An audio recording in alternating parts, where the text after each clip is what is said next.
حضرت علی رضی اللہ عنہ کی زندگی اسلام کی سب سے درخشندہ اور روشن مثالوں میں سے ایک ہے۔ آپ کی ولادت 13 رجب کو خانہ کعبہ کے اندر ہوئی، جو تاریخ میں کسی بھی انسان کا واحد اعزاز ہے۔ آپ کا اصل نام علی بن ابی طالب تھا اور آپ حضور اکرم کے چچا زاد بھائی تھے۔ آپ کا بچپن رسول اللہ کی گود میں گزرا، اپنے ان کی تربیت اور صحبت میں پرورش پائی۔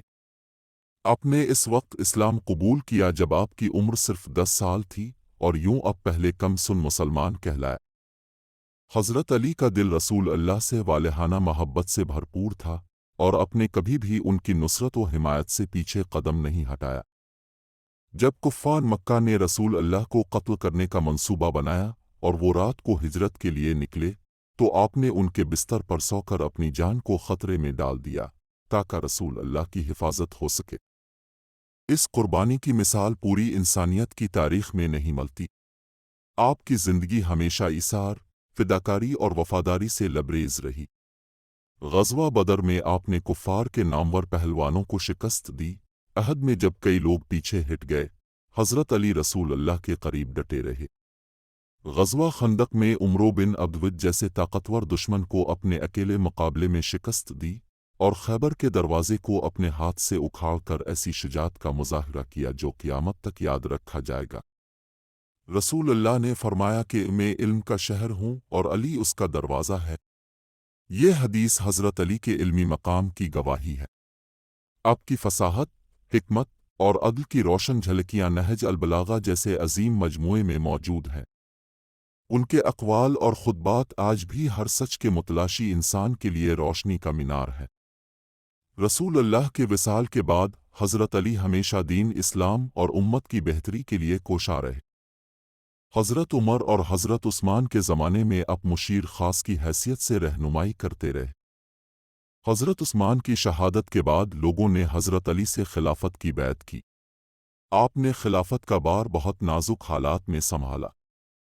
امت میں اختلافات، فتنہ اور سازشیں پیدا ہو چکی تھیں، لیکن حضرت علی نے عدل و انصاف، مساوات اور حق کی راہ پر چلتے ہوئے خلافت کی ذمہ داریاں انجام دیں۔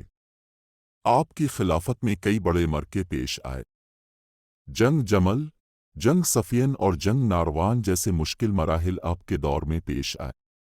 اپنے ہر موقع پر امن کی کوشش کی، لیکن جب فتنہ نے شدت اختیار کی تو اپنے تلوار بھی اٹھائی، مگر کبھی بھی ذاتی مفاد انتقام کے لیے نہیں، بلکہ دین کی سربلندی کے لیے۔ حضرت علی کے دور خلافت کا سب سے روشن پہلو ان کا عدل تھا۔ اپنے بیت المال سے کبھی بھی اپنے لیے زیادہ حصہ نہیں لیا، اپنے بھائی عقل کو بھی اضافی مال دینے سے انکار کر دیا، بلکہ فرمایا کہ اگر وہ آگ سے کھیلنے کے عادی ہو چکے ہیں تو علی اس میں ساتھ نہیں دے سکتا۔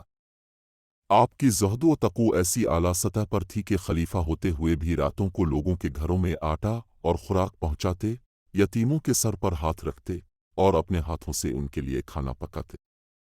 19 رمضان کی فجر کو مسجد کوفہ میں ایک بدبخت خارجی، عبد الرحمن ابن ملجم نے زہر آلود تلوار سے آپ پر حملہ کیا۔ آپ شدید زخمی ہوئے، لیکن زبان پر شکو نہ آیا، بلکہ فرمایا فزتا و رب الکعبہ یعنی رب کعبہ کی قسم میں کامیاب ہو گیا۔ 21 رمضان کو آپ نے جام شہادت نوش فرمایا اور دنیا ایک ایسے انسان سے محروم ہو گئی جو علم، تقوی، شجاعت اور عدل کا پیکر تھا۔ حضرت علی کی زندگی ایک آئینہ ہے جو دکھاتی ہے کہ انسان کس طرح اللہ، رسول اور دین کے لیے خود کو وقف کر کے عظمت کی وہ منزل پا سکتا ہے جو رہتی دنیا تک یاد رکھی جائے۔ آپ کی شخصیت ایک مکمل مسلمان، ایک بہادر سپاہی، ایک عادل خلیفہ، ایک مہربان باپ اور سب سے بڑھ کر ایک عاشق رسول کی تصویر ہے۔ حضرت علی کی زندگی ہمیں یہ سکھاتی ہے کہ حق پر ڈٹ جانا، ظلم کے آگے کھڑا ہونا اور علم و عدل کو اپنی زندگی کا حصہ بنانا ہی اصل کامیابی ہے۔ آپ کی شہادت کے بعد بھی آپ کی تعلیمات اور کردار دنیا بھر کے لیے مشعل راہ بنے ہوئے ہیں۔